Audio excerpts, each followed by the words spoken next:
Tapos ano kami? Sir, sa Panta, makaasa po ko dyan, sir, ha? Opo, opo. Sige, sir. Kaya pababain nyo lang yung tension. Pababain nyo lang yung tension. Kasi tumaas yung tension eh. Yun yung habol namin eh. Anong oras, sir? Then siguro maximum yung 15 minutes. Ha? Sige, sir. Thank you po. Sir, thank you, sir, sa Panta, sir. Salamat po, sir. Thank you, sir. 15 minutes po. Thank you, sir. Pababain nyo lang yung tension. Pababain nyo lang yung tension para wala eh.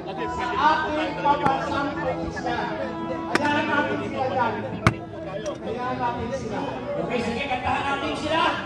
Eto, pakinggan ninyo. Lagi ka man. Pag-asa. Hindi naman sa ano eh. Hindi sa Freedom Park. Cartilla po, hindi po. Oh, sa Freedom Park. Yung liwagan sa Pasyo po, pwede po pero doon. kumuha kami ng permit. Pinasukan kami ng kaliwa. So nakipag-usap Okay na po kami tayo doon. doon. Clear na po tayo doon. Okay. 15 minutes po. 15 minutes po. Maraming po salamat. Maraming po salamat. 20 minutes, wag masyadong sikip. Salamat po. Wag po, may isog ha. Usap po may isog. Thank you. 15 minutes po. Sir, hindi kami kalaban, sir. Mahal tayo lahat. Ipag